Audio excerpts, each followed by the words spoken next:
Senhoras e senhores, o nosso próximo painel tem como tema principal controle da administração. Eu convido para presidir os trabalhos o Dr. Emerson Gabardo.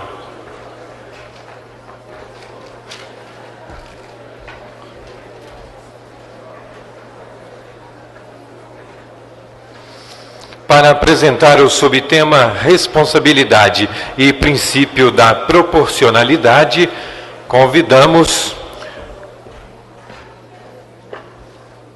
o Procurador do Estado do Rio de Janeiro, Dr. Marcos Juruena Vilela Souto.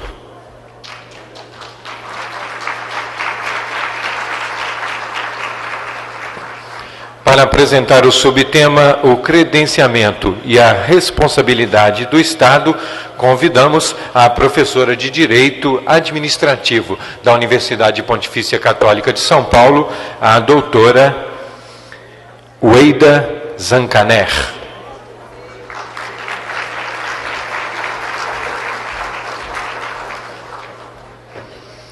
Para apresentar o subtema A Responsabilidade do Estado por danos causados por membros da magistratura e Ministério Público, convidamos o atual vice-presidente do Instituto Brasileiro de Direito Administrativo, IBDA, o doutor Valmir Pontes Filho.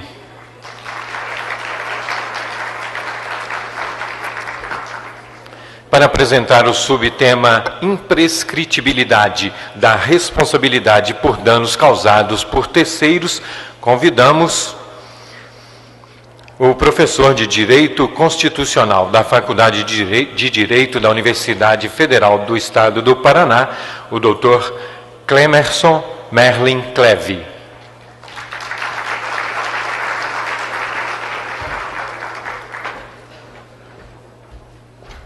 Tem a palavra o presidente deste painel, Dr. Emerson Gabardo.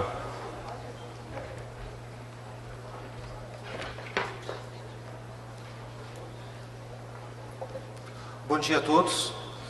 Primeiramente, eu gostaria de dizer que é uma satisfação estar aqui nesse evento, um orgulho para qualquer jovem que pretenda algum dia ser um administrativista. É realmente um espaço muito privilegiado, principalmente considerando a mesa qual eu componho. Eu agradeço particularmente ao professor Clóvis Bezos a deferência do convite. Cumprimento a plateia, a todos os presentes e todos os professores aqui presentes na figura do professor Celso Antônio Bandeira de Mello. E de pronto dou início aos trabalhos, apresentando ainda sucintamente os palestrantes que aqui compõem essa mesa, da qual eu repito, eu muito me orgulho, porque são 4 professores que têm, para além de todo o seu currículo, uma característica em comum. Todos eles possuem obras que configuraram marcos no nosso direito administrativo e direito constitucional contemporâneo. A professora Weida Zancaner, que está aqui ao meu lado, escreveu um livro que, sem dúvida nenhuma, é um divisor de águas na matéria do controle dos atos administrativos, da invalidação e da convalidação dos atos administrativos. É realmente uma obra que está recentemente reeditada para a nossa felicidade, porque, sem dúvida nenhuma, ninguém pode tratar dessa matéria sem estudar a professora Weida. O professor Marcos Juruena, que é um dos mais importantes autores da contratação administrativa em nosso país, tem um livro importantíssimo, que é o Direito Administrativo das Concessões. Também temos aqui, presente à mesa, o professor Valmir Pontes Filho, que escreveu uma obra polêmica, um momento importante do direito constitucional brasileiro, que é o Limites às Reformas Constitucionais, realmente tratando de um tema importantíssimo, uma época oportuna da nossa história constitucional. E por fim também temos aqui o professor Clemerson Merlin Cleve, e confesso que eu tenho uma certa dificuldade de estabelecer o que seria mais importante na vasta bibliografia do professor Clemerson, mas creio que seja o livro da fiscalização abstrata do controle, da fiscalização do controle de constitucionalidade, fiscalização abstrata do controle de constitucionalidade no direito brasileiro, que sem dúvida nenhuma o professor Clemerson é orgulho e exemplo para nós, jovens administrativistas do Estado do Paraná. E realmente, então, eu confesso que estou muito orgulhoso, muito satisfeito de poder compor uma mesa com meus mestres. Esse é realmente um momento oportuno de trabalhar o controle da administração com efetivamente aqueles autores que conhecem o assunto.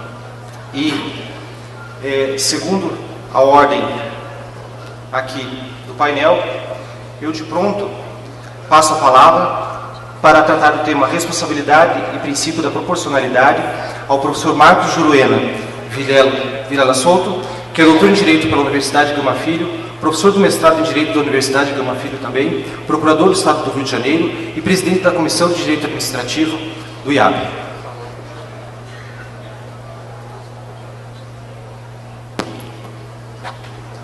Bom dia a todos, meu caro presidente Emerson Gabardo, meus queridos já amigos, companheiros de banca, professor Valmir Pontes Filho, professora Veida Zancané, professor Clemerson Merlin Cleve. Queria que as minhas primeiras palavras fossem de agradecimento ao professor Clóvis Besnas pela enorme honra que me proporcionou em poder participar desse evento e, em especial, dessa mesa tão bem presidida pelo querido colega e amigo, já jurista consagrado, professor Emerson Gabardo. E queria também parabenizar a Editora Fórum pelo brilhantismo da organização desse evento magnífico e que já se consolidou na história do direito administrativo brasileiro. O tema que me cabe envolve algumas reflexões que eu vou propor a todos os colegas aqui presentes. Não pretendo trazer respostas, não pretendo trazer soluções, mas sim inquietudes que nos levam a todos a refletir sobre a relação entre a responsabilidade do Estado e o atendimento do princípio da proporcionalidade. Inicialmente, é importante fixar uma orientação sobre o que cada um desses termos representa nessa linha de ideias que eu pretendo colocar. A ideia de responsabilidade, basicamente, envolve um dever de resposta em função do não atendimento de uma conduta esperada ou de uma obrigação pré-estabelecida dentro do ordenamento jurídico. No âmbito da responsabilidade do Estado, se espera, portanto, algum fato imputável ao Estado, algum nexo que relacione um dano a alguma situação jurídica esperada em termos de solução por parte da administração pública. No âmbito da proporcionalidade, o que se tem é a ideia de justa medida nessa resposta. E aí, essa proporcionalidade pode ser vista sob três aspectos: a da abrangência da responsabilidade do Estado, a proporcionalidade no que concerne à quantidade de ação do Estado e a proporcionalidade no que concerne ao valor da resposta devida pelo Estado ou quem o faça às vezes. Em relação à proporcionalidade na quantidade de ação do Estado, já escreveu o professor Juarez Freitas, e eu vou sintetizar a lição dele, e não faria melhor do que ele, portanto, não vou me deter nesse aspecto. Diz o professor Juarez Freitas: o Estado não deve agir com demasia, tampouco de modo insuficiente na consecução dos seus objetivos. Desproporções, para mais ou para menos, caracterizam violações ao princípio e, portanto, antijuridicidade. Para ilustrar, se a administração pública, à guisa de retirar de circulação alimentos deteriorados, destrói produtos sadios, incorre em vício por descometimento. No polo oposto, quando não respeita a duração razoável do processo, quebra a proporção por restar aquém do dever positivamente estabelecido. No âmbito da proporcionalidade em relação ao valor da resposta, também já há uma orientação razoavelmente consolidada no Superior Tribunal de Justiça, que entende que não há um critério objetivo de fixação desse valor, mas já se entendeu também consolidado que, em caráter excepcional, o STJ pode rever para mais ou para menos o valor das indenizações quando forem exorbitantes ou insignificantes as quantias fixadas nas instâncias inferiores. Isso não representa reapreciação dos aspectos fáticos. Portanto, também não vou me deter nesses aspectos. Eu vou procurar me deter aqui na questão da abrangência da obrigação do Estado que possa gerar a sua responsabilização. E nesse passo é importante esclarecer que quanto maior o grau de redução do autoritarismo, maior tem sido a abrangência dessa responsabilização por não atendimento de condutas esperadas ou atribuídas ao poder público.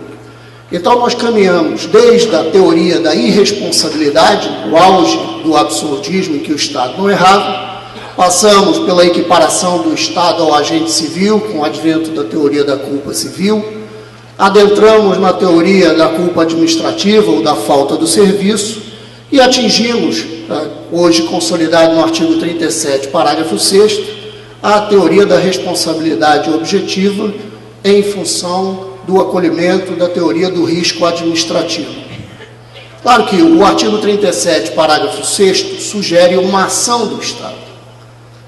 Na omissão do Estado, sempre valeu, e não entendo por que se cogitar da mudança da orientação, fixada pelo professor Celso Antônio Bandeira de Mello, aqui presente, que muito me honra tê-lo na plateia nesse momento.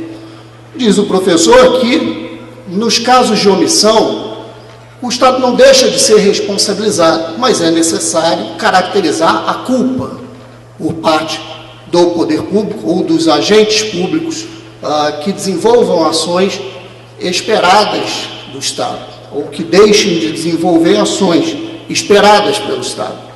Em outras palavras, o que se quer dizer é que é preciso que a responsabilidade por omissão decorra de uma situação em que o Estado tenha ou assumido a obrigação de evitar o resultado, ou, de certa forma, ele tenha criado o risco para a produção do resultado.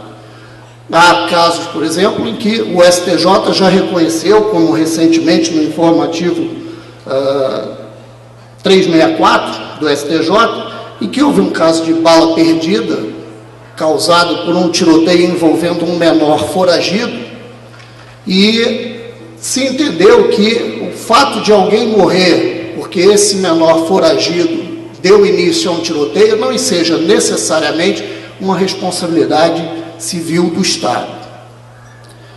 Mas, em que pese o acerto dessa orientação, a meu juízo, e essa é uma proposta de debate, mas em que pese o acerto dessa orientação, de que nos casos de omissão o Estado só deve responder por culpa, surgiu a ideia do neoconstitucionalismo e surgiram então as neovidades.